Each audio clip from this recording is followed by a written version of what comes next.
निखिल ओडिशा आशा कर्मी संघ तरफ राज्य स्तरीय सम्मेलन आयोजित हो जाइछि।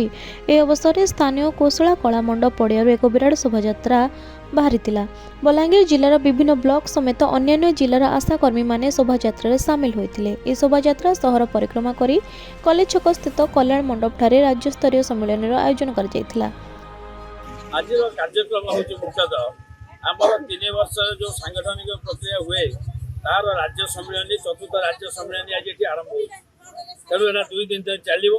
ये 2 दिन धरी आमर सांगठनिक आंदोलनात्मक कार्यक्रम पर आलोचना करा नूतन कर्मकर्ता निर्वाचन कर स्वास्थ्य सेवा को सुफल रूपायन देउथबा आशाकर्मी सर्वनिम्न मजूरी साधारण भत्ता सामाजिक निरापत्ता एवं जातीय श्रम सम्मेलन अनुसार जो वर्कर मान ता विरुद्ध में आगामी दिन में किभली रणनीति प्रस्तुत कर संपर्क में 2 दिन सम्मेलन में विभिन्न जिलूर आसीथिबा प्रतिनिधि माने आलोचना करी कर्मपंथा ग्रहण कर आशाकर्मी मानक दीर्घ दिन दाबी गुड़िक रही ए बजट पूरण हो पारि नाही। तेणुक आगामी दिन में दाबी पूरण पाई कार्यपंथा अवलंबन कराजिबो ताहा आलोचना करा जायथिला। ए कार्यक्रम में शह शह संख्यार आशाकर्मी माने जोग देथिबा देखिबाकू मिलिथिला।